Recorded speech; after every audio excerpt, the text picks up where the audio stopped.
Hey guys, okay, so I'm gonna go ahead and get started. I know the setup's not totally ideal today, but we're gonna sort of work on that. Part of it depends on how many folks show up today, right? And how crowded the room is. So let me know after class sort of if this works or doesn't work. One of the challenges we'll have is I will end up working on this board a fair bit once we get to later lectures and things, so we might have to find a different room. It was hard enough finding this room though, so I'm not really sure how this is gonna go, but we'll worry about that when we really need to worry about it. So anyway, hopefully this is the class that you're here for. It's M219, Principles and Applications of MR. I'm this guy, and the best way to contact me is email. And just do that anytime. Anytime you have a question about the class, I'm pretty good about getting back to you over email, and then if it's a general question about the class, I'll try to get that answer out to everyone.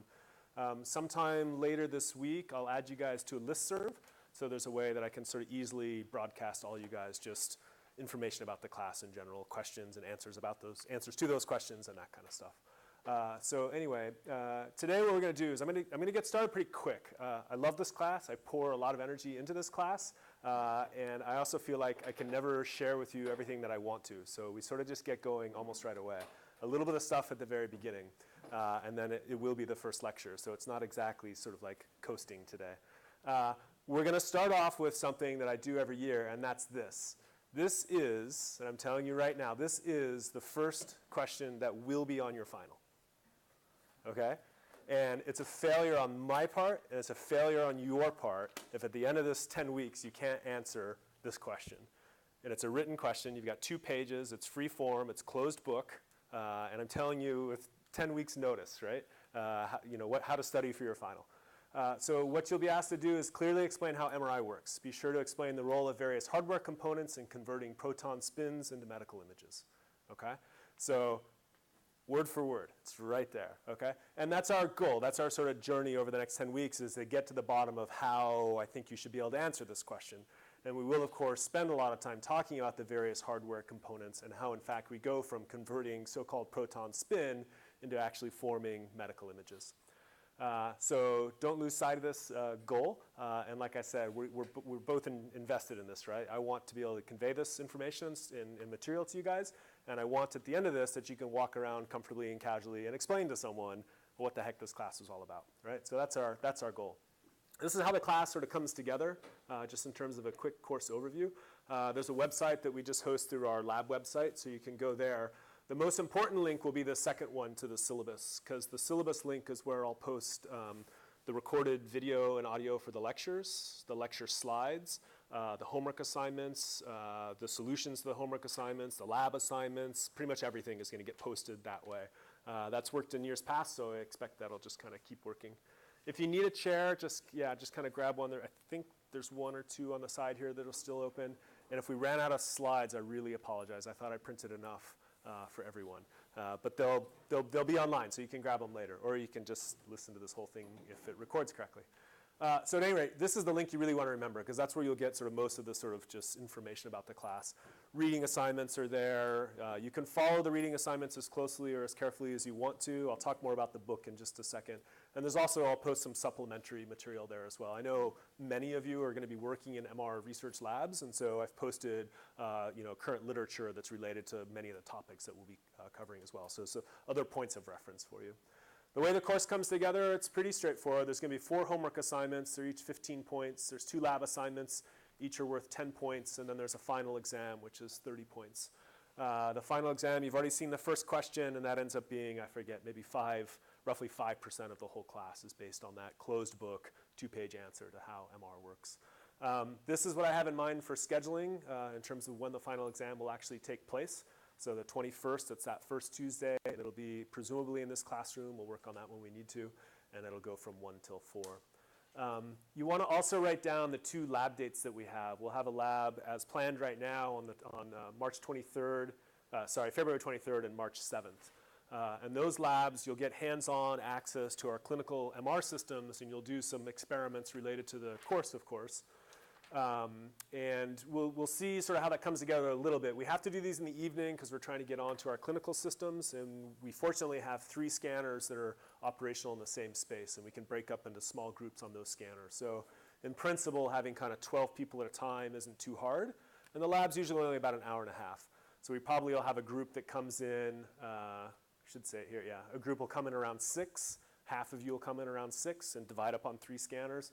And the second half of you will come in around 7:30 and divide up on those 3 scanners. So I hope that sort of is a good way of tying together some of the really theoretical things that we'll talk about with some hands-on sort of using the actual scanners. One thing that you will need to do in this class is program in MATLAB. And so I'm giving you a warning now, so to speak, because you won't need to do that immediately. It won't come up until the first homework assignment, which is a couple weeks in. It's, I think you'll get it at the 4th lecture, end of 2nd week. And I will put together, we're almost done with this, what I call homework 0, which is going to be ungraded, and it's kind of a MATLAB primer, which we think at least touches on some of the things that you should need and know how to do for completing the assignments that come later. If you have used MATLAB before, most of the MATLAB coding we're doing is not extremely complicated, but if you can write functions and open and save files and you know how to write for loops, you have a good start. The technical aspects of it will be covered in the course through the physics of how MR works and so forth.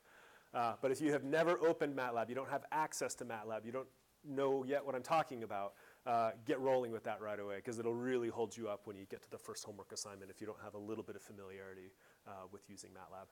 We do have a bunch of TAs. They're all really smart people that work in my lab. Number 1 rule, hire people that are smarter than you, and so I try to do that. And these guys and gals are great, and so they'll help with that. The way we've broken up the assignments is there's basically a TA assigned to a homework assignment. So it's sort of a go-to person for each of the 6 assignments if you count the homeworks in the labs. And I'll make clear to you guys who that is, so you know who's kind of the primary TA for a given assignment. And that'll be sort of the best way to get help with assignments as needed. And I'll show you the more information about the TAs too. This is the primary book that we follow. The good news is if you go to this link, you can download the whole thing as PDF. Okay? You paid your tuition, or your advisor paid your tuition. And so you have access to this link, and it's great. So you have all the PDFs, the entire book. I don't follow it identically from cover to cover. I, in fact, cover it a little bit out of order, but that order is specified on the syllabus page. So you can go back to the web page and sort of see the reading material that's related to each day's lecture. And again, I try very closely to follow both the nomenclature and roughly at least the order of what's covered in this book. But we don't cover everything that's in here, and I cover topics that are not in here. So this is really kind of supporting material. In principle, what you need to know is what do we cover in class, right? Like that's my expectation, is that you know the things that we lectured, or that I lectured. But you might find the book useful for going back over some of that material, going a little bit deeper into some of that material, or extending into directions that I don't have a chance to cover. These are other terrific reference books. If you're going to work in MR, if you expect to work in an MR lab as part of your graduate studies, then I would buy all of them, or maybe one for birthday, one for Christmas, one for birthday, one for Christmas. But they're great books, and if you need more input about that, then I can sort of clarify what might be best for you, depending on what you're sort of doing next or whatever. I'll use a little bit of material from probably these 3 books, but that'll kind of come up apparent in the slides as we go. This is how the homework assignments sort of come together in the TAs, so just kind of covering all that stuff. If you want to talk with me, the best opportunity, easiest opportunity is just right after lecture, right? We'll take breaks. I'll try to take breaks. I like to talk, so sometimes we just rattle on almost all the way up to 4 o'clock. I know some of you have class at 4, so I'll try to end well, enough ahead of that. But the easiest way to catch me is just at the breaks or right after lecture for quick questions or anything like that. If you want to sit down for more time than that, just email me. We'll find some time to talk, and that could be before lecture, after lecture. It doesn't matter. We've got 4 folks, all of whom work in my lab, that can help you out with just our homework assignments and general understanding of the material. Mike is a postdoc. You'll see Mike several times because he's going to both TA and he's also going to give a couple of lectures. I have to travel at least once in the middle of this, so I'll miss one lecture. And he's also really expert in some topics that you'll rather have him lecture than me. Eric, Patrick, and Jessica are all grad students in the group, and they've taken this class before. They've even TA'd this class before, and super knowledgeable, super nice, super helpful folks. So the plan for office hours is that, you can sort of see it all here. I don't have to go through it. But basically, Monday, Wednesdays, and Fridays from 4 to 5. So on the days we don't have lecture, there's the TA that's available. And they've each sort of agreed to sort of tackle these principal homework and lab assignments. So if you want probably the most quick and immediate question, you would email one of those people for the specific assignment, copy me, and one of us will get back to you, or the whole group, with an answer as quickly as we can. So that's kind of how we operate. And in terms of where we are, we're down in the Ubroth building. If you don't know where the Ubroth building is, you might know where Didier Rees is, and we're across the street from Didier Rees. So we're on the south end of campus. Last building, it's the building that everyone walks through to get to Westwood. So if you've ever walked through a building to get to Didier Rees, that's our building. And as you walk through, we're the first lab that's right on the left. But you'll find us just at room 1417 if you need us. A couple of invited speakers, more so towards the end of class. I told you about Mike already, but both, or rather all three, Dr. Hu, Dr. Wu, and Dr. Sung, also run MR research labs within the Department of Radiology. Close colleagues of mine, experts, no doubt, and they'll come and talk on some specialized topics at the very end of the class, kind of the last 2 weeks, where we get a little bit more into applications and talking some about research topics and things like that. Please. It's just super distracting, right? So if you really need to get on your phone, just drop out, just step outside, do what you need to do. You use the restroom, whatever, just step out when you need to. I'll try to take a break sometime in the middle, depending on how quickly and well we're getting through the material itself. Okay, so with that kind of covers just kind of the perfunctory information about how the class is going to come together. There are questions about sort of how to get going and what the class is shaping up like and this kind of stuff. That's all the really boring stuff, sorry. Okay, so with that, what we're gonna do is we're gonna get going right away, and I'm gonna talk to you about MR systems. We have, I think it's three systems-based lectures, or maybe 4 systems-based lectures, where we really break down sort of the hardware components that underlie MR instrumentation and ultimately the formation of images. And the background slide here, and you guys may have this opportunity as well, we'll see on the timing. This is us taking delivery of a 3 Tesla MR system a couple years ago, and a really remarkable piece of instrumentation, right? I mean, many Nobel Prizes have gone into several components that fundamentally underlie how it is that we can form a medical image using a giant magnet. Really, I think, profoundly fascinating stuff. So what we'll talk about today is mostly what we call the B0 system, or the B0 field. B just refers to a magnetic field, and 0 for us refers to what we call the main field. And so when people talk about an MR scanner, they usually talk about it being a 1.5T scanner, or a 3T scanner, a Tesla scanner. And so that's the field strength that we really have under consideration today. A few learning objectives. I'll put these in here. I won't go through them right now, but I'm going to try to put these into each lecture so that you know what I think is important about the lectures.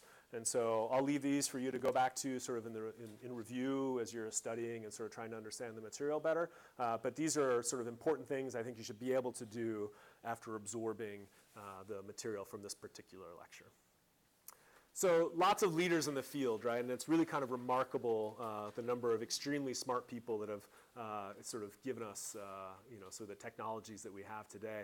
This I thought was really interesting. So you probably know Nikola Tesla, interesting guy, and obviously the person after whom the magnetic field unit of strength is named, right? The 3T scanners, the 3 Tesla scanners are named after Tesla. And most people associate Wilhelm Röntgen with having discovered X-rays and used those for medical imaging, but there's some evidence to suggest that in fact Tesla actually has some of the first X-ray images, even if taken inadvertently, and even if inadvertently of Mark Twain's hand. At any rate, so when it comes to MR and when it comes to sort of just medical imaging in general, people have gone out of their way to exploit sort of every part of the electromagnetic spectrum possible, right? And so we can look at it either in terms of sort of increasing wavelengths, so from really short wavelength things like X-ray imaging and gamma ray imaging, all the way to what's really low wavelength stuff. We'll talk about wavelengths in a second, but MR imaging is actually a very low wavelength imaging part of the spectrum. And then, of course, the converse is to look at it in terms of frequency. So MR imaging happens at very high frequencies, typically in the tens of megahertz or even hundreds of megahertz, whereas other imaging technologies happen at, in fact, even higher frequencies than that. So I think of these as being really high frequency, but in fact, as you get up to X-rays and everything else, of course, they're even higher frequency. And so, in a lot of imaging systems, optical imaging systems in particular, there's a so-called Rayleigh criteria that states that the resolution limit of any imaging system is on the order of the wavelength used for imaging. And so this sort of, in some sense, is a little paradoxical or maybe a little hard to understand because the wavelengths that we have in MR are actually rather long. And so if we look at the frequency for a 1.5 Tesla scanner, and you'll understand and know more where this really comes from later, but We're talking about doing imaging in the megahertz range, 64 megahertz at 1.5 Tesla, or 128 megahertz at 3 Tesla.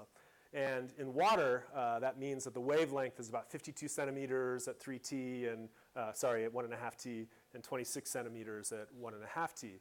And so it's a little perplexing, like how could you possibly image something with, useful resolution if your wavelengths are in fact so long? And that's, it'll take a long time to describe exactly how that comes together. We have to get to the understanding the nuclear magnetic resonance phenomena and how it is that we generate images at all in the first place. But keep your eye on this, because it really is kind of remarkable that in fact we can do imaging at the scale of, say, tens of microns if we want to with this technique.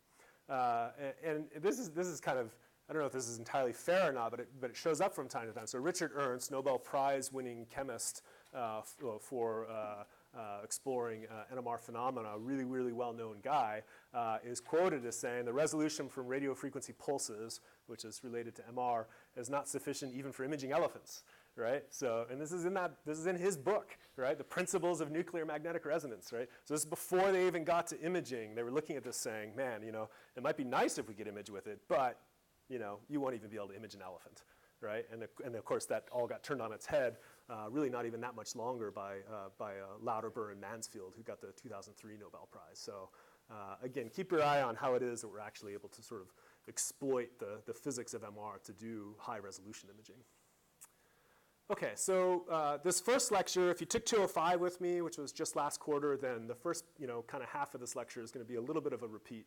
So for that, I apologize, but I got to get everyone on the same page before we can really go places. So what is MRI, right? Most of you know this already. It's magnetic, so we need a really big magnet typically. And by big, I don't just mean physically big, but it has to be a strong or high magnetic field in principle. So we're talking several Tesla, most typically. And we are going to exploit a resonance phenomena, and that means that some form of excitation energy has to be on resonance with the system. And I think we conceptually all kind of know what that means, but we'll get into the details of that later.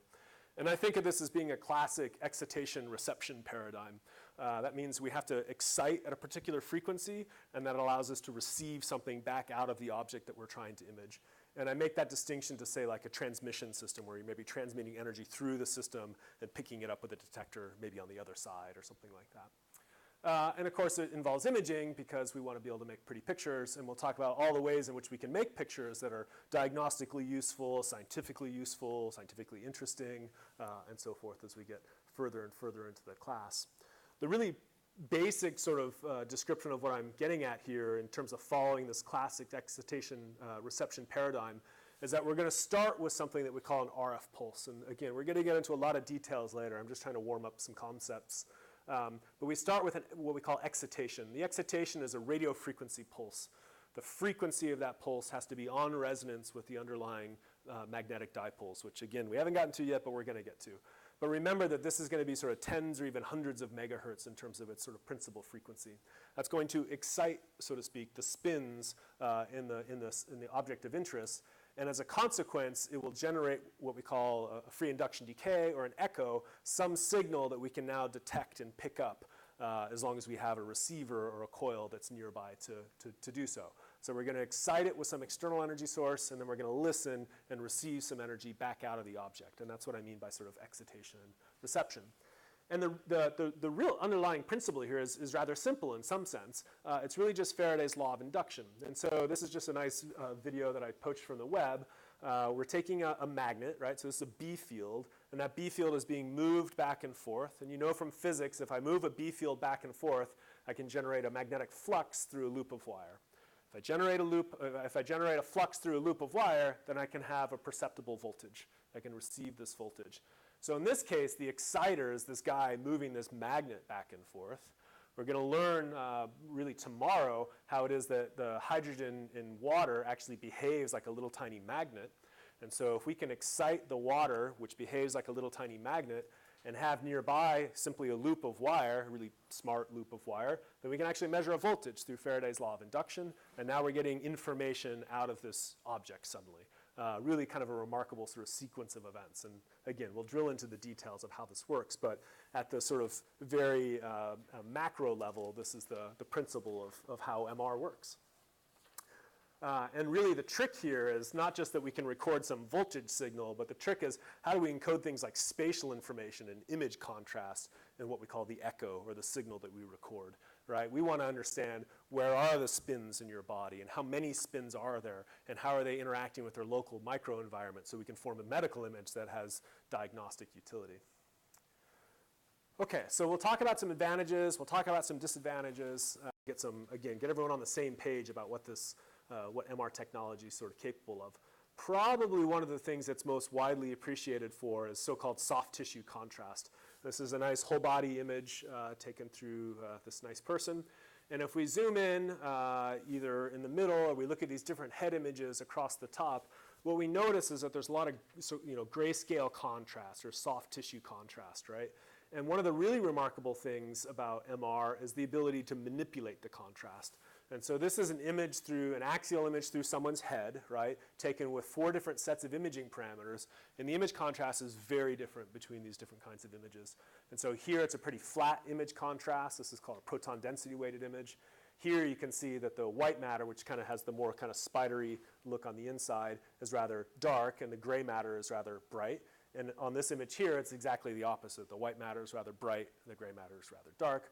The point being is just by changing imaging parameters, and you'll learn a lot about this, by changing the imaging parameters, we can widely manipulate the underlying image contrast. And that's really useful diagnostically, because now we can start to understand something about the microenvironment, about the underlying tissues, how those tissues may or may not be responding to a therapy, all kinds of things. And notably, the kind of image contrast that you get, or the signal intensity rather that you get from different tissues is very different. And so we can see a lot of bright tissues, say, in the arms here, and that's all subcutaneous fat. It's quite bright. But you also see really bright signals inside a lot of the long bones, and the marrow is fatty as well. And fatty-like things tend to be bright on certain kinds of MR images. And so the point being is lots of different ways to manipulate the contrast and, of course, to give us overall soft tissue contrast. And in fact, increasingly, if you guys work in research in this area or you work in sort of the clinical side of MR imaging, increasingly it's becoming a more and more quantitative imaging technique. So it's not sort of quantitative by nature in the same way that maybe PET imaging is, or you could argue even CT imaging might be. But here we have a lot of different parameters, or rather tissue characteristics that control the consequent image contrast. Things like how well perfused a tissue is, how well water diffuses in the tissue, other things that we don't need to get into, and also some tissue properties that we'll learn a lot about, the relaxation properties, or simply how proton rich it is, how many protons are populating a particular tissue type. All of these things change the image contrast, and one of the big sort of research goals right now is to make those quantitative measures. Let's measure the perfusion in tissues. Let's measure the diffusion. Let's quantify the exact T1 of a particular tissue, and maybe changes to things like T1 so we can get more accurate diagnoses and better understand, say, responses to therapy. So in this class, we'll learn some about this, but moving forward, I think you'll see MR become an increasingly quantitative technique. One of the other really nice things about it is so-called the ability to acquire arbitrary imaging planes.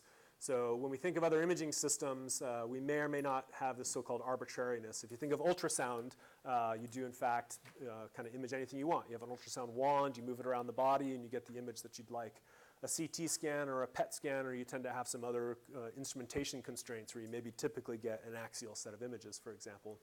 MR imaging, we can sort of target sort of the body part of interest, and we can slice it, so to speak, with images in any direction that we like. And we'll get into a lot of the details about how it is we go about doing that. But it affords some flexibility to getting your MR exam. And it also, and that flexibility is valuable because it gives the clinician a very specific view, right? They want to see the anatomy in a very specific way. Well, we can make sure we align the slices in a very specific way for every patient, even though every patient is different. So we can give clinicians sort of a more sort of insightful way of looking at the underlying anatomy. One of the things we like to do with it is to image physiologic motion, right? My group is primarily a cardiovascular imaging group, and so we like developing techniques that give us increasingly better insight to quantitative structure, function, and remodeling of the heart. But you can use so-called real-time imaging techniques as well, in this case just because we want to see someone stick out their tongue and open their jaw. But people are developing these techniques for interventional procedures as well, right? So having a patient in the scanner, guiding a device to a soft tissue target, delivering a therapy under MR guidance as opposed to X-ray guidance, where you may not have or will not have the same kind of soft tissue contrast that we can get with MR. One of my sort of favorite slides, right?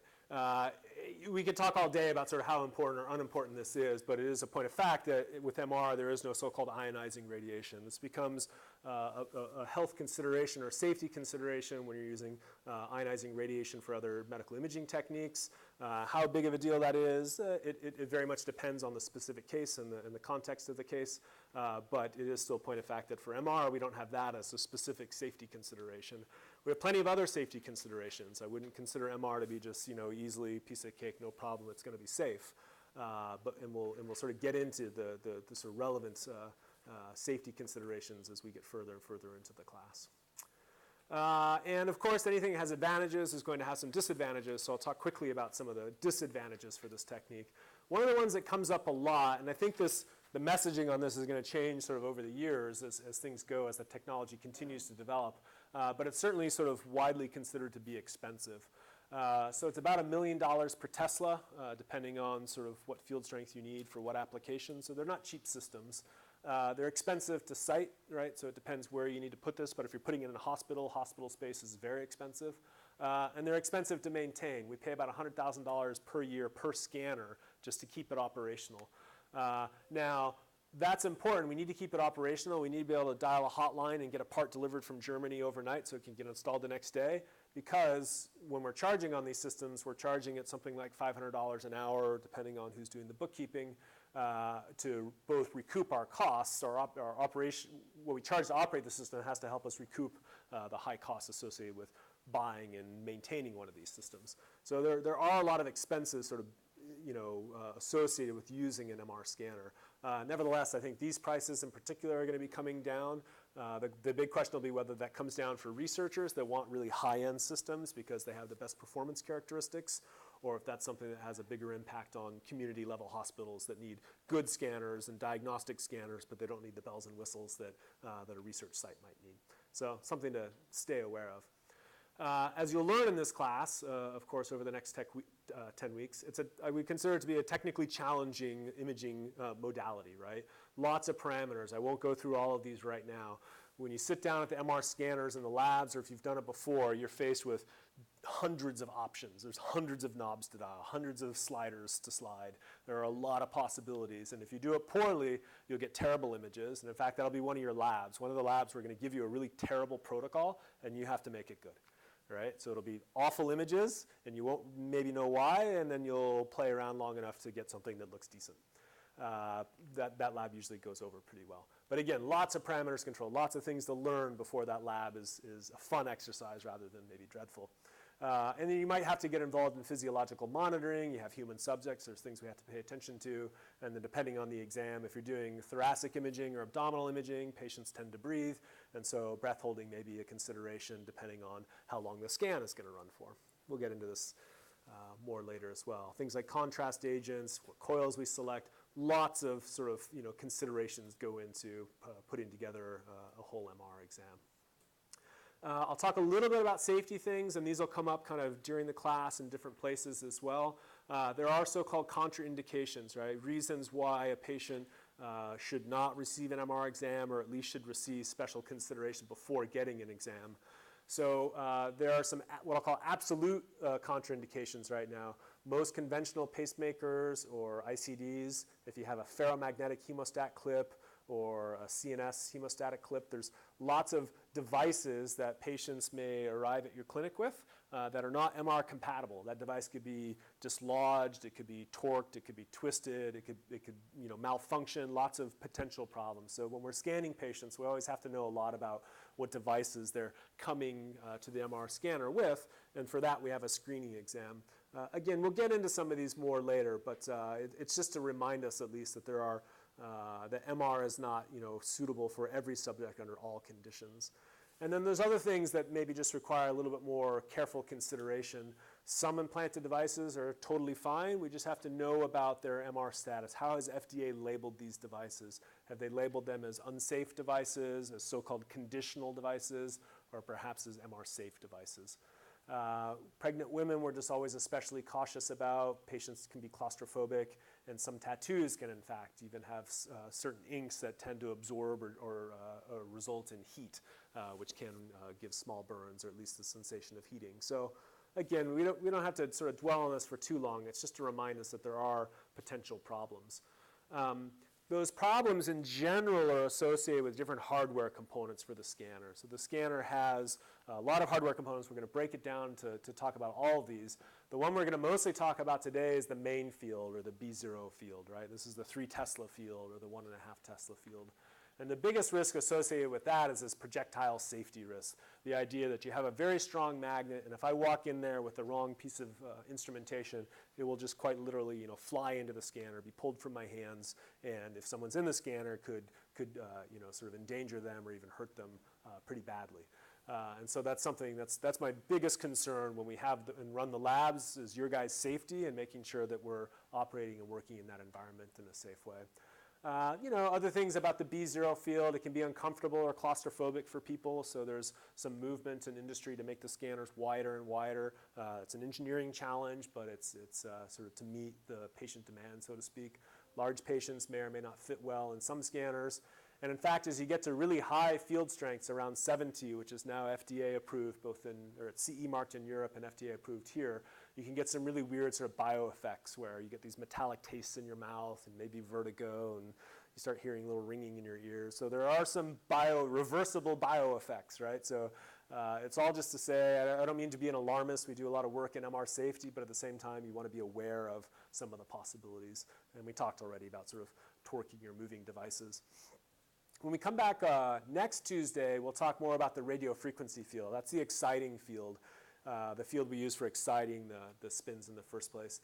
And the biggest consideration there is about heating, how much you heat up the patient. We can't heat up patients very much, right? Patients don't want that. FDA regulates it. The scanners are built in such a way that it shouldn't really happen. And yet we still have to be very aware of the possibility that patients could report feeling warm, being warm, and we have to adjust and accommodate that. And one of the last hardware components we'll get to, it'll be end of next week, will be the so-called gradient fields. These are, they're primary responsibilities for spatial encoding. We need them to form images, so to speak. And if you've ever had an MR exam, probably your main recollection of it is how noisy it was. And the noise is really coming from the operation of the gradient fields. It's a wonderful engineering problem. If you can solve that problem, if you can make a noise-free scanner, you'll get a prize and bags of money. It'll be great, but it's a really challenging problem, so I encourage you to work on it for that reason. And then also related to that is what's called peripheral nerve stimulation. So again, without going into too many details, these magnetic fields can actually cause nerves to depolarize, and that's an uncomfortable feeling if you're not trying to depolarize your own nerves, but something does it for you. So if you've ever been in an MR scanner under a research scan, there's a good chance you'll feel some peripheral nerve stimulation. Not unsafe, mildly uncomfortable, hopefully not painful. These are the kinds of things I wish I had more of. I could probably search the internet all day looking for these things, right? So that B0 field that we talk about, it's always on, right? So lots of TV shows or even movies or whatever, they'll sort of shut the B0 field off and something will happen. Or even worse, they'll show a CT image for the patient that's in the MR scanner. But anyway. But these are the kinds of things that happen, right? And this is what I'm not worried about you guys doing this, but we obviously have to be conscientious to avoid it when we're in the labs and so forth. IV poles, floor buffers, office chairs, crash carts flying into the scanners, right? These are expensive, bad situations, right? So I have not taken those photos. I don't want to be in a situation where I feel compelled to take that photo. So we'll avoid it, to say the least. But it is that is sort of probably the main safety risk associated with the MR scanners. A little bit of language here is good. It's good to be using the right terms. And so FDA has given us very specific safety designations. And I think it's incumbent upon myself and yourself to use the right language. And so there are devices that can be labeled as so-called MR safe, a device that poses no known hazards in an MR environment. So that's simple things. A plastic petri dish is the example, right? Something that is not expected to have any sort of meaningful interaction with the various magnetic fields could be labeled MR safe. On the other end of the spectrum are so-called things that are so-called MR unsafe, right? An item that's definitely hazardous, right? That floor buffer is MR unsafe, right? IV poles can be MR unsafe. One of the really concerning things in a clinical environment is that an oxygen canister can be labeled MR safe or not, right? And if you roll in, and this has happened sadly, if you roll in an oxygen canister that's not MR safe into an MR unit, it'll fly off the cart, and it has in fact killed people, killed at least a person. Really horrible thing to have happen, obviously. And so now all hospital environments will be labeling their oxygen canisters appropriately. What's important here is that there's a middle category called MR conditional. And it's good to use the right terminology here. And the point here is that there are some devices that are considered acceptable for use in an MR environment under certain conditions. And the conditions are described on a device-specific basis. Every device, and it's a little bit confusing right now in the industry, so to speak, but every device or several devices that are MR conditional can be conditional for different reasons. And where this gets really confusing, just to give an example, is like pacemakers right now. So manufacturers are making cardiac pacemakers that are all labeled MR conditional, but the conditions are different for the different devices. And so now you're left with guys like myself or the techs in our hospital unit deciphering all the different conditions so that when a patient comes with this device, we operate under the right conditions, but when they come with that device, we operate under the right conditions. And this is actually a little bit of a problem right now from a sort of safety and FDA perspective, but it'll get cleared up over the years, I think. And I guess one of my main points here is there is no so-called MRI compatible designation. That's not an FDA recognized term. A lot of time we'll talk about, oh, is that an MR compatible device? But in principle, that's not a designation that exists. There's conditional, safe, and unsafe. Okay, so digging in a little bit more, that's sort of the 30,000 foot level on some safety considerations for MR. Let's talk about what we actually need to pull off the MR experiment, right? What has to be in place that we can even do this at all, right? So there's several things. One of the first things we need is a so-called NMR active nuclei. MR in general is not sensitive to just absolutely anything. We can't image every kind of atomic nucleus that's found in our bodies, but in fact only a specific subset of those. Fortunately, one of the nuclei that's especially useful for imaging is the hydrogen nucleus, and that's great because, of course, we're mostly water, or at least things like CH groups bound to other backbones and so forth. So lots of hydrogen in us. So we need an NMR active nuclei. Together with that, we need a high magnetic field. And we've talked about the sum already, the so-called B0 field. That B0 field, think of it as the polarizer. You don't know what that means yet. That'll probably come up tomorrow, I think. Maybe it's today, I forget. But the polarizer, the purpose of the B0 field is to polarize the spin system. That'll be more meaningful when we get a little further down the line. Okay, we are going to talk about these two things today. We won't get into some of these other details about the RF system and the gradients. Those will be coming up in later lectures, but they are, in fact, still requirements for pulling off the so-called MR experiment. This is a diagram that's loosely adopted from the book, from the Lauterbur book that I said we would mostly use for this class. And this is sort of the goal, and in fact, this forms a good structure for how I would answer the first question on your final exam, right? So that's one more hint, right? This gives you sort of the principal things you need to know and kind of understand, and how it is that we go from a magnetic moment, this is actually the hydrogen nucleus that behaves as a little tiny magnet, how we can go from an individual magnetic moment all the way down to forming an image, okay? And the goal over the next probably 4 or 5 weeks is to mostly work our way through this diagram or this flow chart, and how it is that each of the different hardware components contributes to ultimately helping us form the underlying image that we care about. So again, I'm not going to go through every component and part of this right now, but this would, many aspects of this would form a really great answer to the first question that I posed to you at the very beginning of this lecture. Lots of cartoons that we can pull from different places, but it's good to kind of get familiar with the anatomy, if you will, of a basic MR system. And so let's do that right now. The first thing to notice is in purple is what's called the cryostat. Cryostat is just a big metal chamber that's going to contain liquid helium. Liquid helium is useful because it's going to maintain these green wires at superconducting temperatures. We'll get into this in just a second. And superconducting wires help us form a solenoid. We're going to pump a ton of current through this solenoid, the green wires, so that we can form our main coil and our B0 field. we need a ton of current, 500 amps, 1,000 amps, something like that to generate a 1.5 Tesla or a 3 Tesla field. I won't go too much into some of the other details because they'll come up more later, but the biggest components you'll notice are the so-called X and Y and Z gradients. And those are responsible primarily for spatial encoding, how it is that we localize things to an image of interest. And then we'll also, and we have talked a little bit today already, about what we call the transmit, or sometimes the transmit-receive coil. It generates the B1 field that we use for exciting the spin system in the first place. Again, the focus today is really about the purple and the green, the main coil and the cryostat. So the first thing I said is we need an NMR active nucleus. When you took chemistry previously, or even physics previously, you no doubt learned about mass and charge. What you may not have learned about at all is spin. And this is really sort of this perplexing, mystifying, fascinating, inherent property of atomic nuclei that oftentimes gets overlooked. And one of the reasons it gets overlooked is its only real practical application is either for employing theoretical physicists or for MR imaging. Right? So at the sort of macro level, spin only becomes, I would say it only becomes sort of a useful thing when it comes to spectroscopy and MR imaging in particular. You inherently have this understanding of mass, right? You can lose your mind a little bit if you start asking questions like, well, why does it have mass? Right? You can sort of go down the rabbit hole, so I'll leave that as an exercise. Same thing with charge, right? It has charge, we understand. Electrons have charge, protons have charge. If you start asking why they have charge, you could lose your mind a little bit, but people have been asking that question for a long time. What you may or may not have known already is that the atomic nucleus also has so-called spin.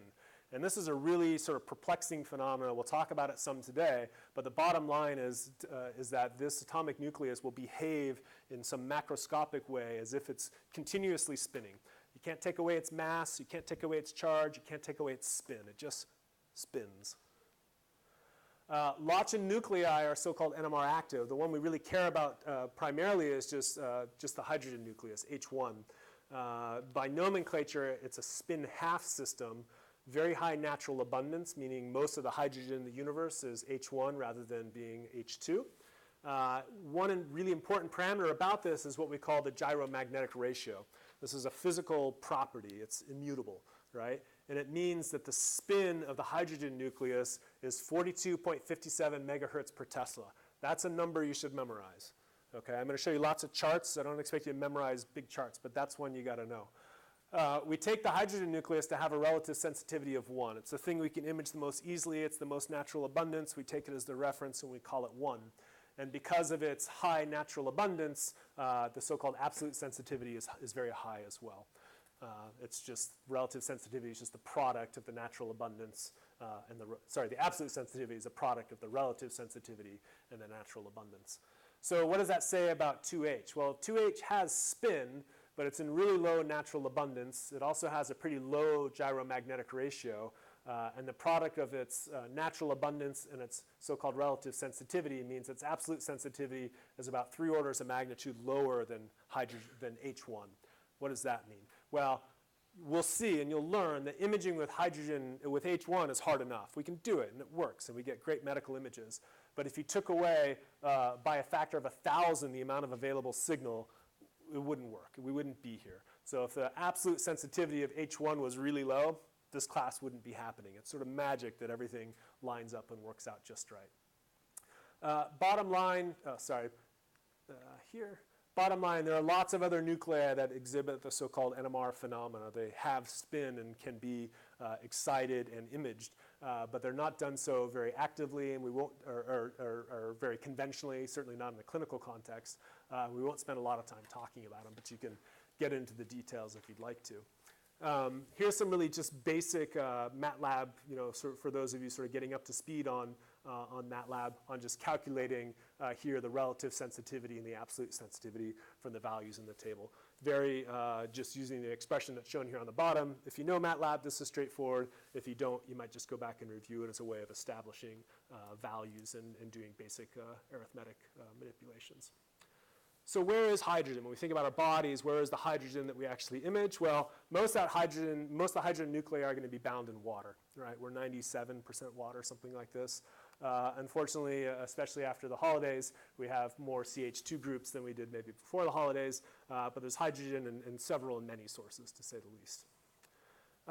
It's important when we think about MR imaging to recognize that not only is it hydrogen nuclei that we're sensitive to, we need to think a little bit about where are the hydrogen nuclei specifically in the body, because they're not absolutely everywhere. Which is to say, when we generate MR signals, we don't get them from everywhere inside the human body. We will get them, for example, from things like soft tissues, so muscles, organs, and fats. We'll get MR signal from fluids. That could be CSF, it could be blood, it could be synovial, all kinds of other possible fluids. But I think it's important to also recognize things that we do not really get MR signal from. At least in the conventional sense, we don't get much MR signal from hard tissues, and that's why cortical bone, ligaments, tendons, teeth all end up being very dark. And so if we look at this image on the right again, I told you before that right in the middle, let's see here, right in the middle, this white stripe here, this is all marrow. Marrow is very fatty. In this particular image, it tends to be quite bright. But immediately on the outside of the marrow are two black lines, and that's the cortical bone. The cortical bone is really dense and doesn't really provide us much in the way of an MR signal. So we don't get MR signal from everywhere. And things like ligament, tendon, teeth are other good examples. And it probably stands to reason, but we also don't get MR signal generally from things like the lung airspace, or for sinuses or bowel gases, things like this, or other air pockets in our bodies. And of course, those aren't giving us significant MR signals as well. One of the really interesting things, though, about MR, and you see it in this image here, as I said, you can get signal from blood, but here's an example of image contrast where the scanning parameters have been manipulated such that the blood, say, inside the heart here is actually very, very dark. And diagnostically, it can be very useful to get rid of the blood signal, for example. And we'll get into a lot of the details about this, but MR can do sort of selective tissue imaging. We can knock out signal from specific tissues, and diagnostically that can be a very useful thing to get rid of the fat signal, to get rid of the blood signal, to get rid of the contrast signal, things like that. What are we doing on time? Let me take a quick peek here.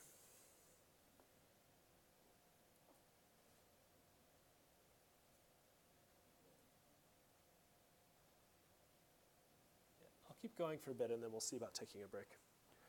Okay, so what I want to get into more now is actually the so-called main field, the B0 field, the architecture of the B0 field, the hardware underlying how it is that we generate this so-called B0 field.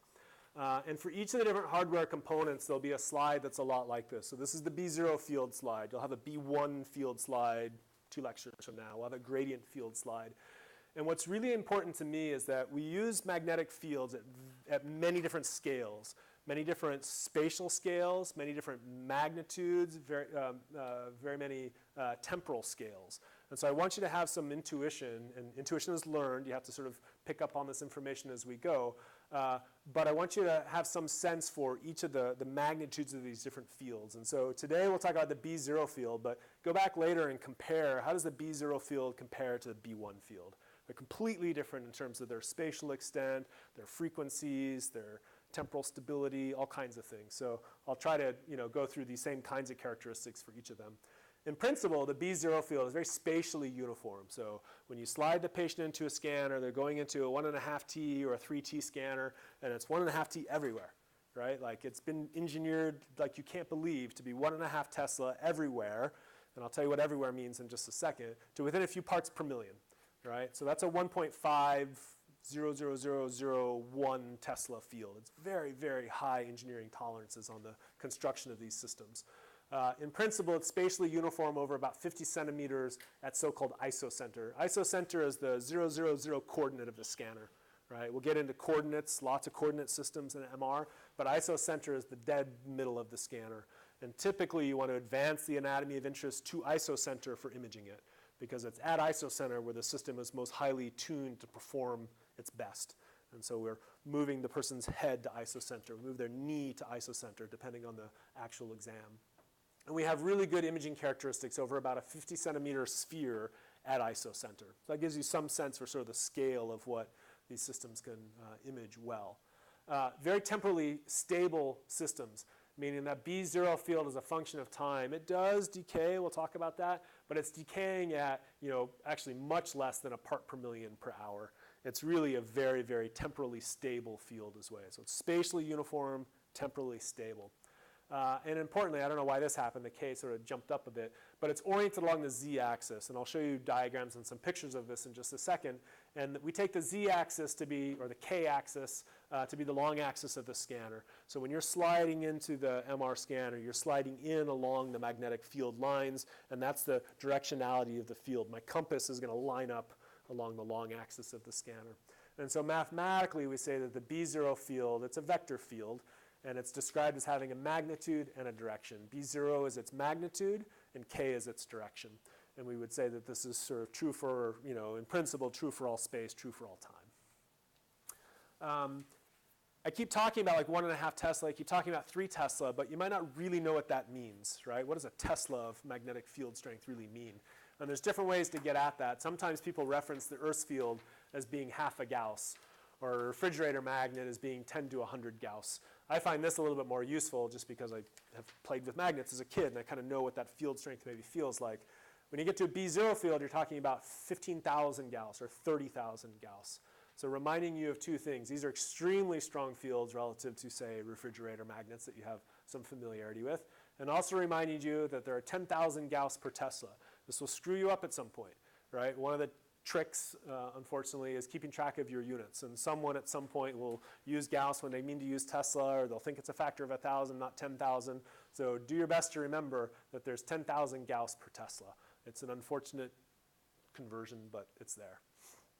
Could be worse, right? When it comes to the B0 field, you probably have this general conception that, oh yeah, higher field strength must be better, right? It used to be old scanners are 1.5T scanners, but the new ones are 3T scanners. And doesn't everyone want a 7T scanner anyway? And there's some truth to that. The logic sort of underlying most of that is that the higher the B0 field, the more polarization there is. And we haven't really touched on exactly what polarization is yet, but it basically means how available the hydrogen nuclei are. And so in principle, higher B0 gives us more polarization. And if we have more polarization, then we have more available signal, or better signal to noise. And the SNR, we won't get into the details, but it scales almost as B0 squared.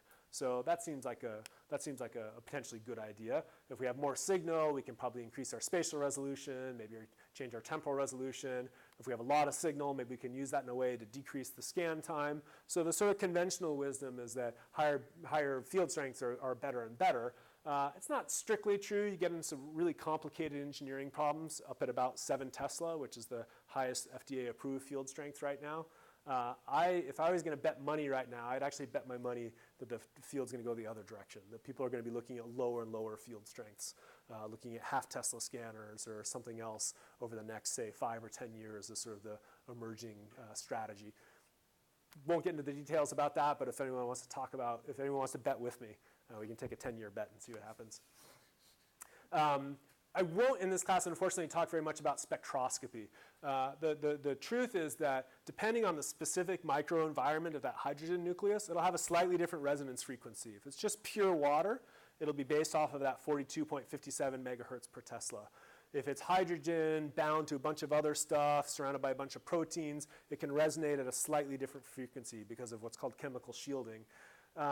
We won't get into spectroscopy. I'll touch on it a little bit here. There is an advantage of when you increase your B0 field strength, you're increasing what's called spectral resolution.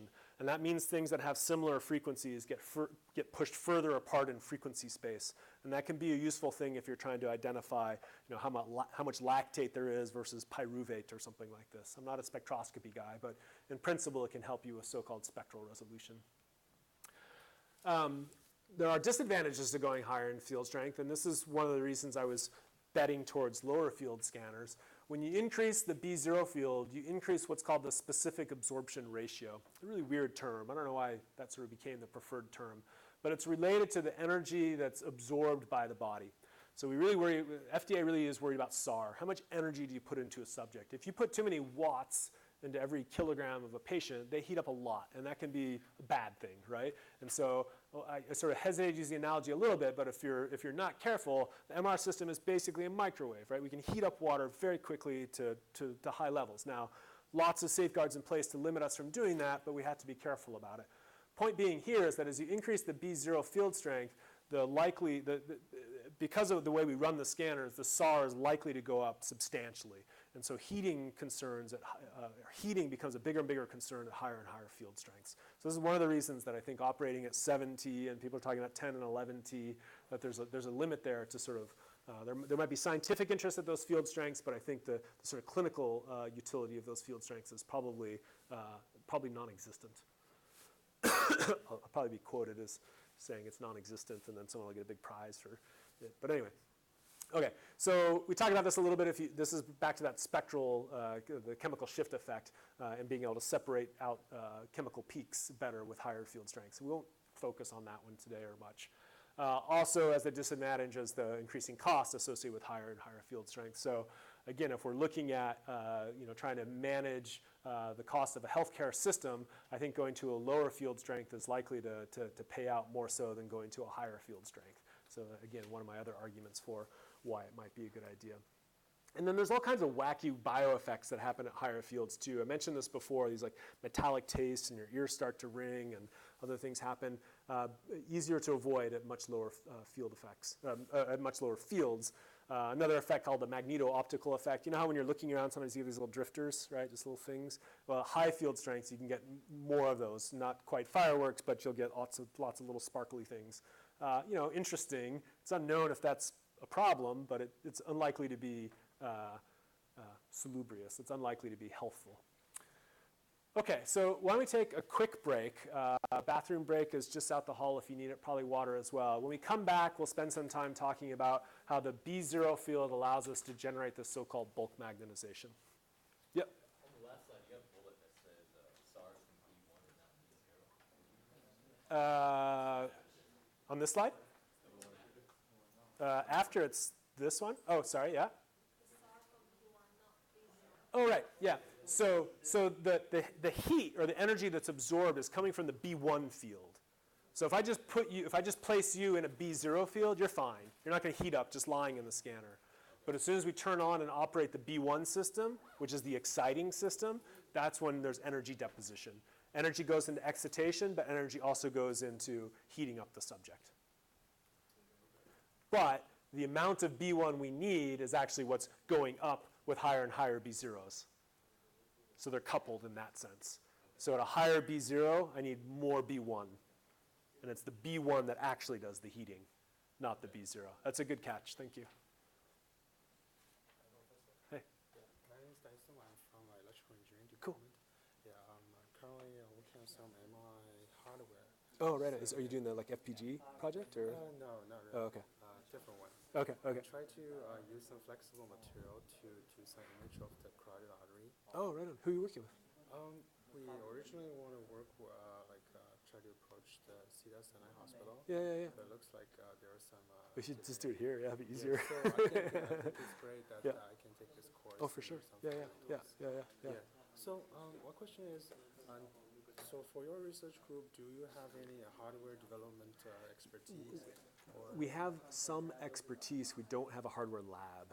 Okay. So we're not a hardware engineering group. Yeah. Okay. But I mean, we have a pretty good understanding, of course, of the engineering and the hardware considerations. So we should talk about your project, and then you might not need to connect and talk with me very much, but I can definitely connect you with, the next people. Well, that would be fantastic. Oh yeah, for sure. Because we're thinking like using some coil arrays to do the image of the Carotid arteries, yeah. But I think one of the critical things is that how the scanners can identify which coil that we're using. I guess there are some we can help you with this. Oh, yeah, okay. so because we work with other vendors that build their own coils and they want to get them tested, and we've worked with the vendors and the manufacturers like Siemens to help understand the connect interfaces and things like this. Okay. So there's a way to do that. I know who you need to talk to. Okay. It's not me, but I know who you need to talk to. Okay, that would be great. Yeah, no, that sounds like an interesting project too. Yeah, so sure. we'll get you connected with the right people Yeah, for sure. definitely. I will email you some That's the details easiest so thing. that we Yeah. can make some Yeah. appointments. No, for sure. That's perfect. Yeah, cool. Great. No, that's interesting. Besides that, Yeah. I have some specific questions. Oh yeah, for sure, right? Yeah, for the B1 transmission, do we need it to be CP or LP? Oh, we'll talk about that tomorrow or on Thursday. Yeah, SCP is the usual way it's done because it's lower energy into the patient. It's lower SAR approach. Okay. But you can use LP fields as well. Okay, does it help with the SNR or just the receiving part will help with the SNR? Yeah, I don't think it helps with the The CP I don't itself. think it helps with, I mean, it doesn't directly help with the SNR. Okay. It might indirectly have SNR effects, Sure. but not kind of direct effects. Okay. Yeah, yeah. Because that's the question that comes up. When I was attending one of the conference in antenna design, Yep. the people were saying that CP instead of an LP transmission will help the SNR. Wait, is it just the receiving part that helped the? Yeah, I don't see how, it's not clear to me that would help on the transmission side. Yeah. It definitely helps with SAR, energy deposition, Okay. on the transmission side. Okay. But most That's of the main reason we use it. Most of birdcage coils, Yeah. they are like linear polar. CP, CP. every one of them. Okay. Yeah, all of them. Okay. Yeah, well, come back on Yeah. next Tuesday. I Yeah, think that's when we talk about that. Okay. That's good questions. Yeah, probably another question. Is it okay? Yeah.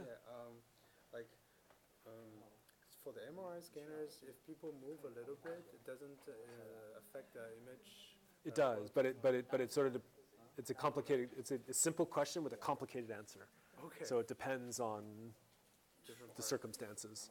Okay. Depends on the pulse sequence, how much motion, what kind of motion, Okay. how the imaging exam is acquired, things like this. So. Do we have like quantifiable Oh yeah, figure of merits to Yep. quantify? yeah, Oh, yeah, okay. yeah, yeah. No, we'll have a long conversation at Sure, some yeah, point. Yeah, there's a lot here there's a lot here. So no, it's good that you connect with me, and then I'll help you connect with other people, and then we kind of go from there. Okay. Yeah, no, it's good. Professor. It's good. Yeah, of course. I have two Hey. questions. Yeah. One is about you showed the whole body MRI image. Uh-huh. I'm curious about how it's acquired.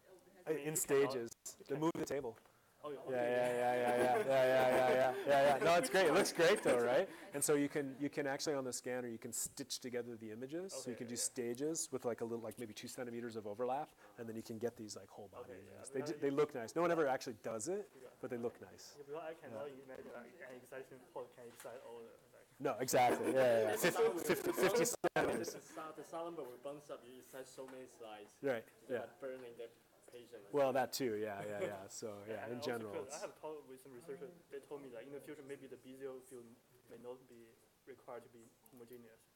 Maybe, yeah, that's a great question. Yeah, I mean, it's easier to start off with it perfectly homogeneous, and then the gradients make it inhomogeneous. And some people say, well, and there's actually, I wish we had time in this class to do it. There are several MR system designs, and the only one we're going to talk about is like the conventional design. But there are several proposed, like prepolarized MR as a strategy for using a really inhomogeneous field. It never sort of got traction. Because I heard when you increase the field, it's hard to shim to be Oh yeah, homogeneous. no, for sure. Yeah, and it's easy to at lower field strength. It's just easier for a bunch of reasons. But also, do you have time after class, or sometimes we have Oh, for sure. Yeah. You told me that there was a class conflict, right? You got to figure that out. I'm not sure the answer to that question yet, but we'll figure it out.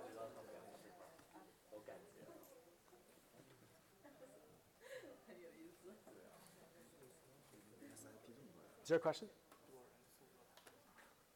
Okay, so I'm gonna go ahead and get going again. I know some of you have class at 4, and I gotta push through as much as I can, kind of right up to the limits of when you have to run to your next class, right? So I don't do that on purpose, but I just feel so compelled to share with you as much as I can.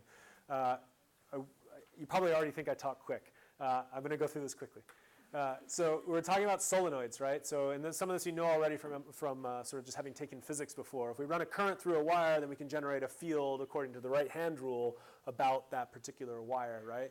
And what's really nice is just by winding up that wire in the form of a coil, we can actually form a pretty uniform magnetic field in the middle of that coil. This is just the basics of a solenoid. Now, in a lot of solenoids, you might put an iron core in the middle that helps the field sort of condense or focus itself, if you will. We can't do that in an MR scanner because we need to be able to put a person in the middle of it, right? So we leave the solenoid open and free, if you will. And this is just all sort of according to Ampere's law. We run a current through the system, we can generate a B field, if you will. Really basic, simple equation describing the B field that we generate from a solenoid coil is as follows. The B field itself, B, just depends on a few variables, what's called the permeability. So this is the tendency of a substance to sort of focus or concentrate the magnetic field. in general, for an MR scanner, that's just open air, right? And so we choose the permeability of something either like free space or air, but these are small values, if we will.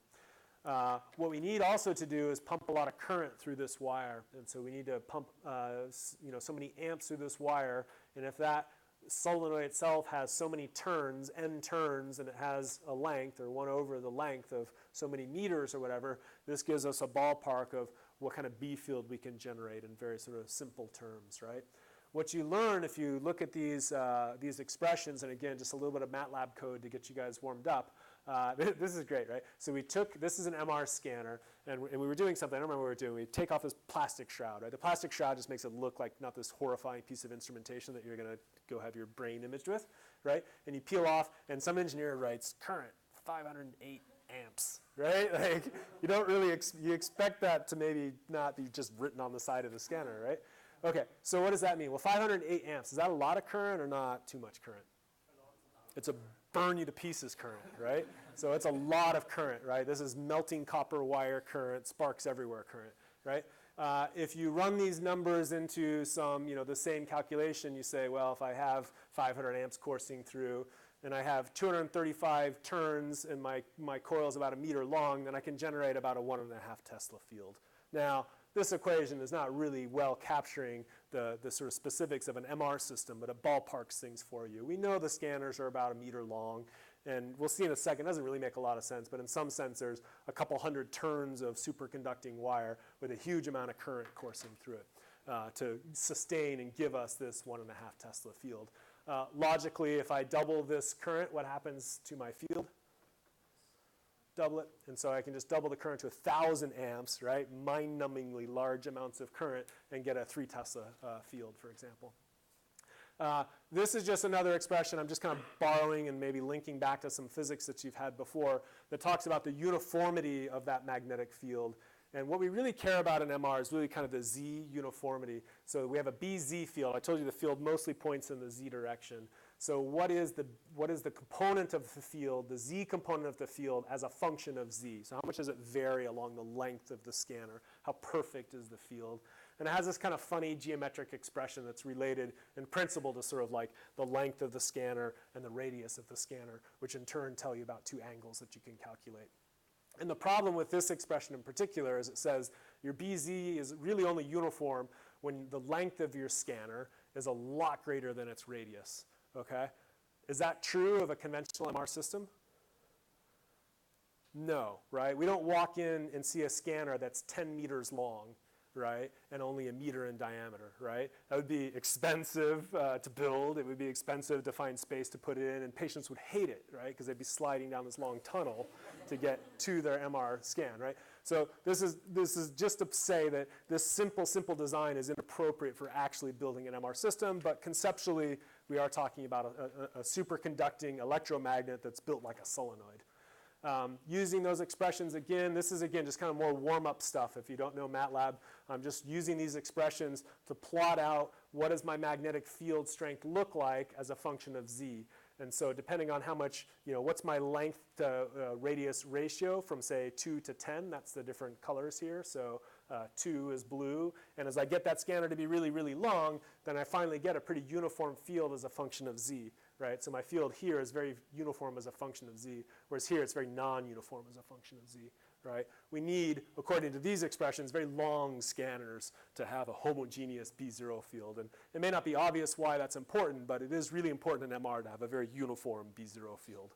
So in principle, you need a really long scanner, but if you are a good engineer, then you can redesign the sort of specific wiring of the solenoid such that you can get a really focused and very uniform B0 field and a much shorter geometric design.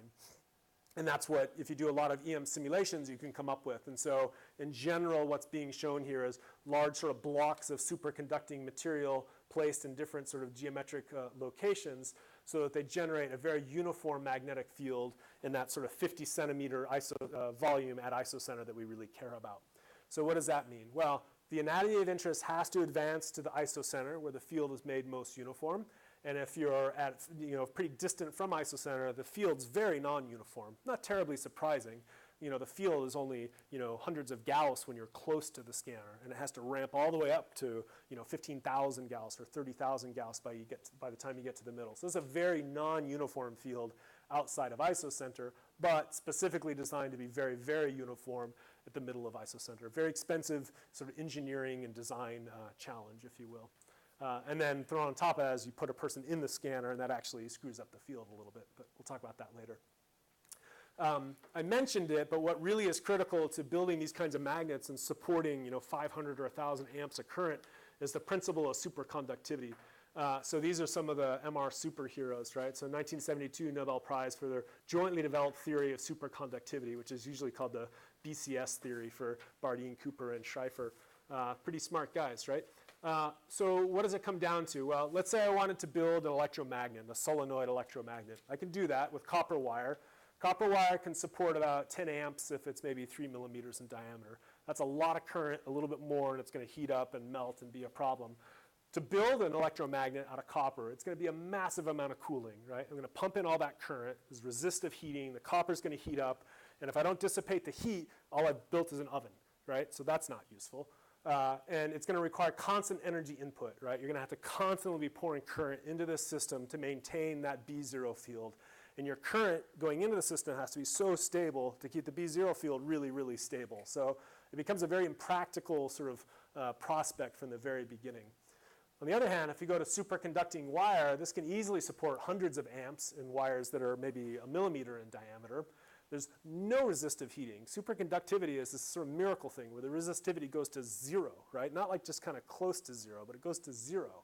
And as a consequence, there's no energy input is required once the field is so-called ramped up. So it's like filling up a gas tank. If I fill up the gas tank with a ton of current, the current just sits there in the gas tank. It just sits there in the scanner.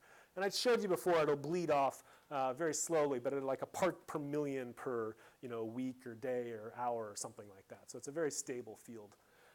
The idea shown here for superconductivity is just simply that the resistivity is falling down and down and down. So whatever the material we're talking about, the resistivity goes down and down and down as a function of temperature until you reach the so-called T critical.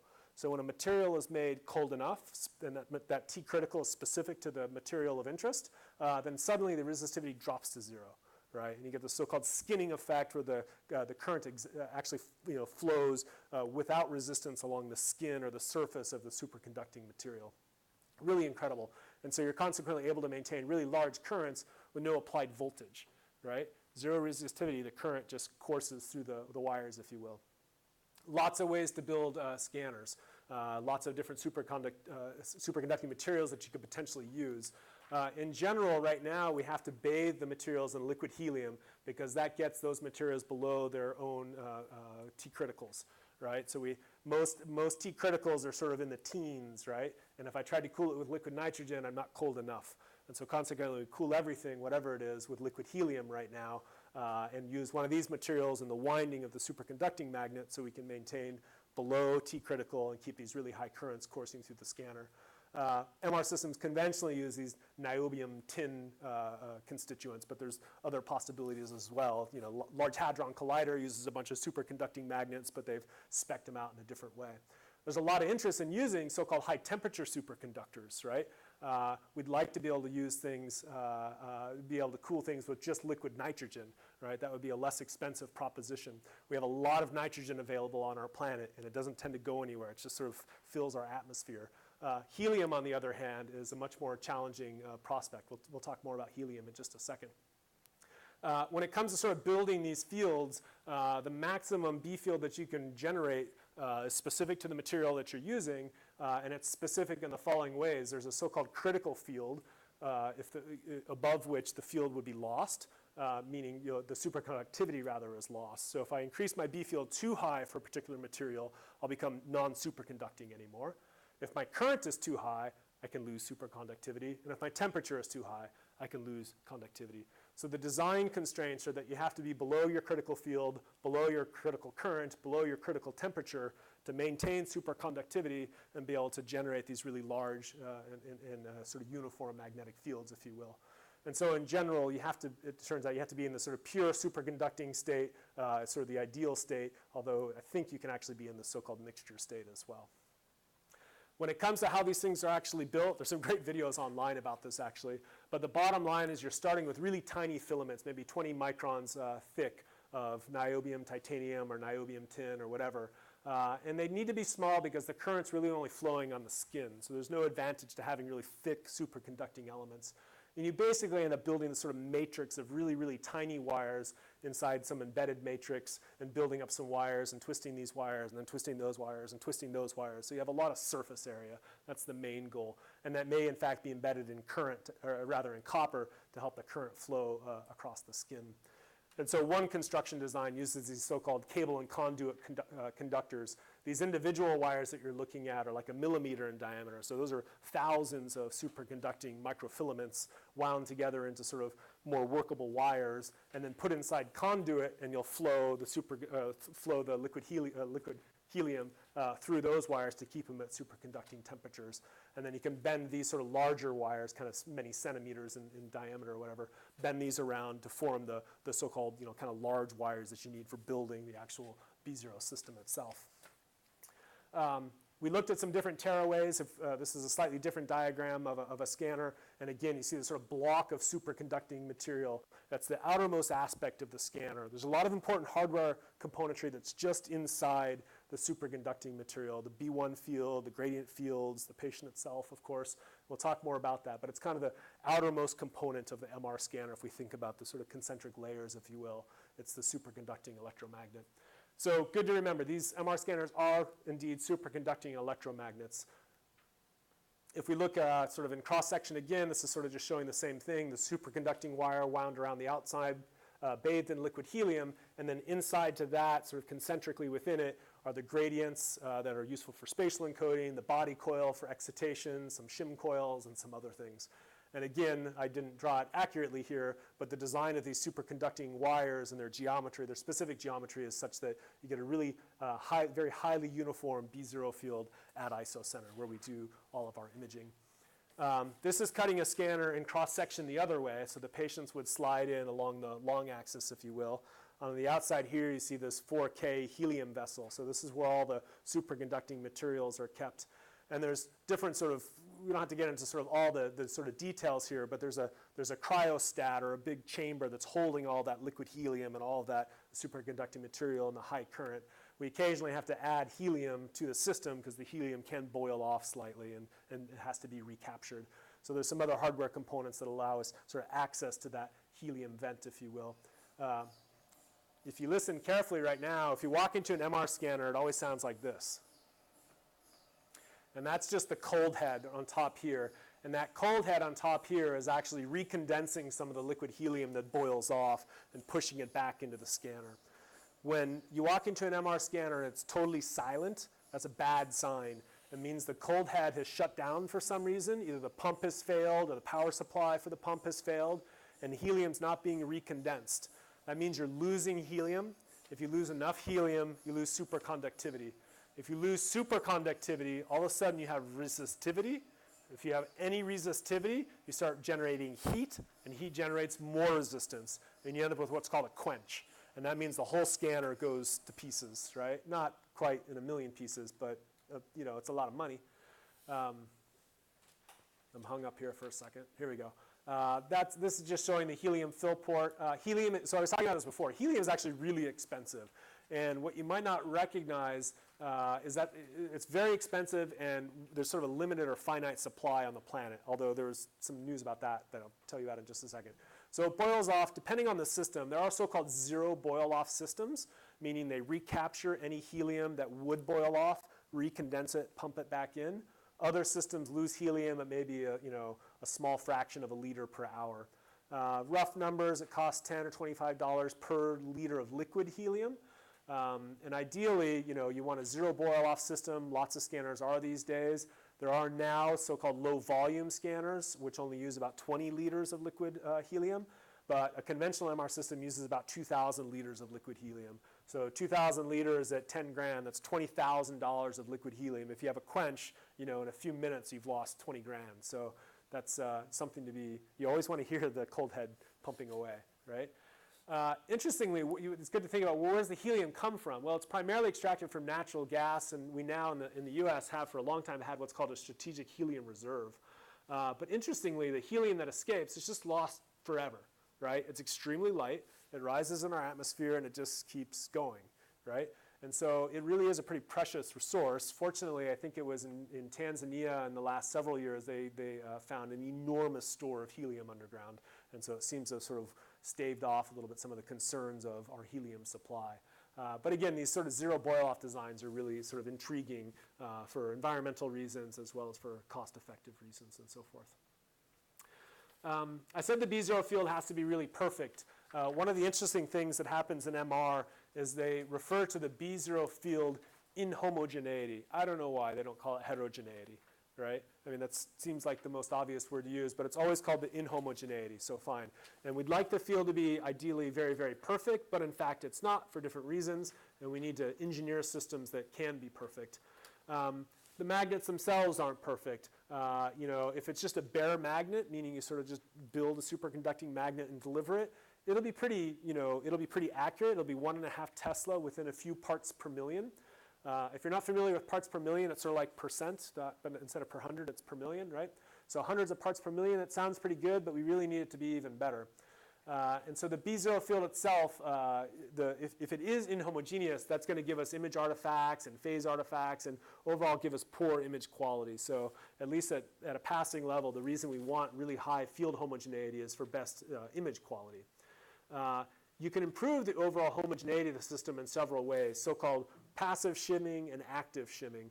With passive shimming, we sort of shape the field passively. We can put little bits of ferromagnetic material somewhere in the scanner and push the field one way or pull, sort of push the field this way or push the field that way and actually design and improve the overall homogeneity of the system. You can do that with passive materials. You can also do that with active materials. I could turn a small current on through a small loop, generate a small field, and use that to improve the homogeneity of my system. In terms of measuring the homogeneity or how we report the homogeneity of the system, we have different techniques for measuring, say, the maximum B field and the minimum B field within some volume, and then maybe just dividing by the mean B field. And we use that as a measure of sort of how uniform our B field can be. Ideally, we want systems that are about 1 part per million over this volume, this 50 centimeter volume, root mean square. So that's a pretty tight tolerance for a pretty highly engineered system. If we pull off, this is a scanner that was undergoing installation, so we pull off the shroud. You would normally sort of slide in this way into the scanner. And what you see here, this is the cryostat on the outside with a big superconducting magnet. Just internal to that is the gradient set. So where you see these sort of these little decks here, what I'm calling shim trays. This is the hardware component that is the gradients, sort of useful for spatial encoding. Embedded in those gradient trays themselves, or embedded inside those gradients, are these trays. These trays are really interesting. There's 12 of them, at least in this scanner. There's 12 of them sort of around the scanner. If I can pull out that tray, tray's about 1 meter long, I can slide the tray out, and inside that tray there are these little spots where almost you could put like a deck of cards. So each one of these little metal placards here is like a card, like from a deck of cards. And I can use these I can either have no shim card, have a large shim card, have a really a large one, a small one, or dozens of these shim cards to help me shape the field. And what the engineer does on delivery of the system is they ramp up the field. We'll talk about that in a second. They ramp up the field, they measure the homogeneity, and then they ramp it down, and they can add cards into the shim trays to help shape the field to be as precise as the specification that was targeted for that system. We have these sort of, this is the passive B field shims that I was just talking about. This is the measurement system that they use on delivery, and then you can see the shim decks on the outside there. That's a pretty basic system, like I said. Ramp up the system, map the field, measure the VRMS. If you're within your engineering specification, then you're done, and the engineer's happy. If you're not, you actually have to ramp the system down in a controlled way, pull out those shim trays, slot in things according to some field calculation, ramp up the field, map it, measure it, and you go through this. Usually they can do it in 2 or 3 tries to get the field to be to meet engineering specification, but it takes them at least a day or two to get through that process. And that allows you to sort of compensate for manufacturer tolerances and local conditions. The shape of your field will depend on the environment that you're in. What's the local magnetic field? How is that field shaped by the construction of the building that surrounds the MR magnet? All kinds of things. There can be huge pieces of metal in some buildings and very little in others.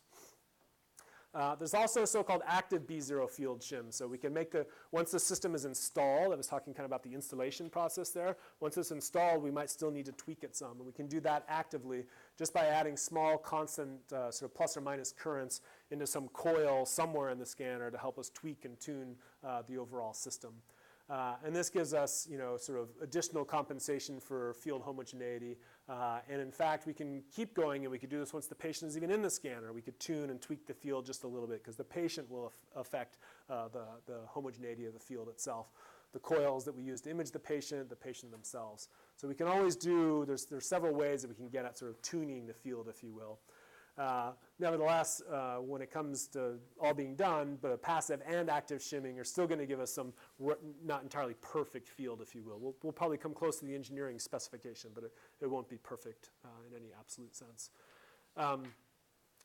If you look inside the coil itself, or inside the scanner itself, this is the axis of the scanner. The patient maybe slides in this way, and the B0 field is oriented, say, along the Z direction or the K-hat direction. We can have small coil elements. This is what I was talking before about doing active shimming. If I just run a little bit of current through this coil, this is called a Maxwell paracoil, I can increase the field maybe a little bit at the head side. I can decrease the field a little bit at the foot side, and I can give myself a linear shim across the volume of interest. We'll get into this a lot more when we talk more about gradients. But the idea is if these vectors here, and we'll use this several times, but if the length of the vector tells me about the magnitude of the field, how strong is the B0 field, and the direction, of course, tells me the field's oriented in the Z direction, then say on delivery or on an installation, I can see that my magnetic field is higher at the foot here, it's kind of intermediate in the middle, and it's a little bit lower at the head. That's not the field I want. I want my field to be perfectly homogeneous. I know there's some field offset relative to the desired field strength. I can measure these things in different ways. I can turn on currents into this Maxwell paracoil, and I can offset those inherent inhomogeneities and give myself a more uniform, more perfect B0 field. There's ways, this was accommodating an inhomogeneity along the Z direction. There's ways to do that, say, in the X direction, or the Y direction, and even higher order terms, X squared terms, Y squared terms, and so forth. All right, we're good for a bit here. So how do we get the field sort of up to strength? Well, there's a few things sort of involved. We need to, the scanner is delivered, and they're usually delivered cold. That means they're loaded with liquid helium, but no current, or maybe a very, very, very, very low current. And now comes the time, once it's been sited and installed. It's very clumsy, right? Can you imagine driving down the 405 with an active 3T magnet? Right? You'd just be picking up things left and right. So they don't deliver them fully loaded, right? So they ramp them down, ship it, and then install it, and then ramp up the current. Pumping in the current is, of course, what energizes the field, and that requires some resistive wires to sort of get things going. What you're then able to do is create what's called a persistent switch. You can get rid of those small conducting wires, replace it with a superconducting wire, and then have a fully superconducting piece of equipment with no inherent resistivity to it. And then turn off your power supply, and now the magnet's going to be in the so-called persistent mode and will stay at that B0 field for very, very long. Stability is going to persist for, say, months or something like that. This is sort of a diagram of sort of what some of the internals look like, and this is a guy that's actually doing the installation. So he's reaching into this cryostat. He's going to pull off the plug. There's helium going everywhere, and then he's going to put in this plug. And these cables here, they don't supply high current, but they supply current sufficient enough to ramp up the total amount of current in the superconducting elements of the hardware. So he's basically filling the gas tank with current, and then we'll short circuit it with a superconducting wire, and then you have a high field superconducting magnet in place. This is the power supply that they use for doing that. It's not really terribly interesting. It's just to show, it's just to show, well, it's running at high voltage, right? So they're pumping in at like 400 volts, three-phase power. but they're only running at a few tens of amps at most to sort of fill up the tank, if you will, to get it up to the 500 or 1,000 amps that they actually need. Or actually, there's the output ratings there. So they can generate as much as, I guess, 725 amps of power. That's once things have gone well and you've gotten the field up to strength. Now, one of the big concerns, we talked about this a little bit in terms of safety, is the quenching of the field. We don't want to quench the field, but sometimes it's necessary to quench the field, either for a safety consideration, someone's life is in danger because they're trapped against the scanner with some other device or something. We have to quench the field to allow that person to be safe. Or we might have to ramp down the field safely so we can do a hardware upgrade or something like that. So it's not all that uncommon to ramp up and down scanners, but probably at most it happens, once a year or even every other year for a sort of conventional scanner. So typically you only quench the field if it's life-threatening. That loss of superconductivity is a positive feedback cycle, right? So once there's a little bit of resistivity, it warms up and there's more resistivity and the whole thing sort of blows. Huge energy dissipation, right? All that liquid helium is going to turn to gas and blow out the side of your building as is shown there. So it's expensive. If uncontrolled, it's not particularly safe. But if it's done through the engineering controls, that's a relatively straightforward thing to do. But please, please, please, please, please don't just casually lift this and hit stop. It'll cause huge problems. So this is just an example of one of our scanners that did quench. It's actually not clear yet why it quenched.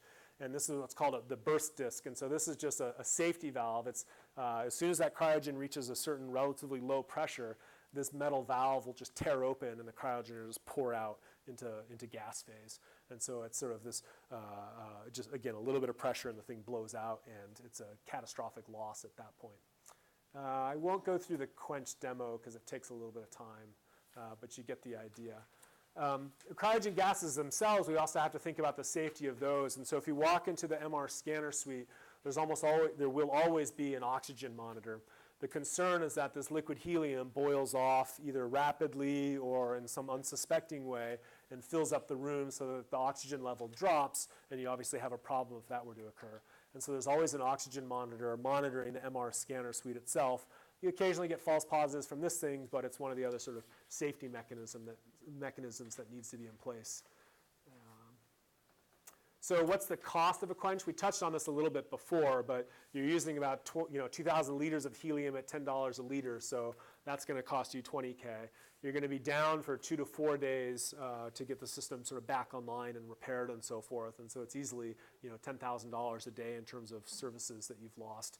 Whatever you have to pay the engineer, and whatever, albeit small, the cost of electricity to ramp up the field again.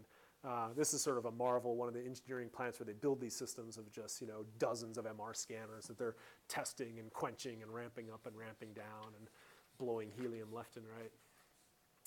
We'll talk a little bit about MR rooms, and then I think we're not too far from wrapping up. I won't dwell on this for too long. This is just to point out that there are different safety designations. So when you get into so-called zone 4, you're actually in the MR scanner room, and that's the room where we need to be most careful and conscientious of patient safety and personnel safety. And then there's different zones as you get outside of that, as you're sort of leaving the room and getting out into the reception areas and then into some access area that's a hallway or something like that. So if you really get more interested in MR safety, it's important to know these specific designations, but the thing to really point out is we have to be especially conscientious in this the zone 4 area where the actual scanner is. So when we do our labs, for example, you guys will each fill out a screening form, so I understand sort of any safety considerations or concerns you guys might have, and then we'll actually go on and we'll play with the big magnet for a while before we actually run it. Just a few more things here. I think we're getting close to wrapping up. Main B field needs to be shielded. You're bringing in a giant B0 field into, say, a hospital environment. You don't want that B0 field to have an effect on things outside of the MR scanner room, right? If your operating room is on the floor above your MR suite, the operating room needs to be perfectly isolated or highly isolated from the B0 field of your MR scanner itself. Lots of ways to do that. We want to do this so we can reduce the install costs, reduce sort of interference with other devices, other rooms. We can do that passively, and so this is a room install. You can see just sheets of metal that are being pinned up against the wall to shape the field and keep the field largely within the space of the room itself. The manufacturers have also taken on the strategy of active B0 field shimming, where they actually design some counter windings on the outside of the MR scanner so that they can shape the outside aspects of the field while still maintaining a highly uniform field in the middle of the scanner. So a passive way of shielding the room and an active way of shielding the room. In general, when you get outside of the room, you're sort of less than 5 Gauss. 5 Gauss is what's widely considered safe by FDA. So if your device doesn't exert more than that field strength, then you're safe. If it's above that, then there's some safety considerations that need to be regarded. Mostly this has to do with the interference of magnetic fields with any devices that patients may have, pacemakers, ICDs, insulin pumps, all this kind of stuff. Here's kind of extreme example. This is a 7T scanner that was installed up in Portland, Oregon Health Sciences University, and it required 250 tons of steel shielding. So you can see this like 2 and 3 foot thick blocks of steel shielding that were required at the time when this MR scanner was manufactured maybe 10 years ago. It even just barely fit into the room. This is not an actively shielded system. The new actively shielded systems are basically as round as this sort of cylinder here. They don't have all this other componentry, and they don't require nearly as much of this. So the active approach is a much more appealing approach for most people. And in steel, you might think, steel, it's not that expensive. But this is millions and millions of dollars in steel. It's actually a very expensive sighting operation at the time. There's another thing we have to be conscientious of when we're building these MR rooms, not just that the B0 field doesn't get out of our room, but we also are the systems that we have are very sensitive to picking up radio frequency energy, right? The coils that we use for imaging are radio frequency detectors, and we have to be able to keep radio frequency fields that are close to, say, FM radio out of our MR scanner suite. We don't want to misinterpret stray RF energy as being meaningful in a diagnostic image, right? And so the way to do that is to build a Faraday cage. So this is another picture taken during installation where after doing that shielding that I showed you before to keep the B0 field from getting out of the room, this is copper clad shielding. It seals the entire room and prevents the RF energy from getting into the room. So we have a very RF clean environment inside our MR room here. And that isolates us from extraneous or external sources of RF energy from interfering with our coils and detection system. Okay, so when we come back next time, we'll start basically with this slide where we're going to get a better understanding of bulk magnetization and so-called nuclear precession. So we know a lot about B0 fields now, maybe more about safety than we wanted to know. But then we're going to come back and talk about how we go from individual magnetic dipoles at the hydrogen nucleus level to so-called bulk magnetization, some kind of large-scale macro description of what's going on. And one of the most fun things I think we'll get to is getting some understanding about nuclear precession itself, the sort of physical underpinnings of the NMR phenomena that lets us even do imaging at all in the first place. So with that, we're done. Presumably we'll be here again on Thursday. We'll sort of see how numbers go. It looks a little tight. I'm sorry. I wish we had more space. I'll see what I can do. Let me get a quick head count. 1, 2, 3, 4, 5, 6, 7, 8, 9, 10, 11, 12, 13, 14. 26, okay. So we'll see. We'll meet here for Thursday, and if I can find a bigger or better room, then I'll do what I can.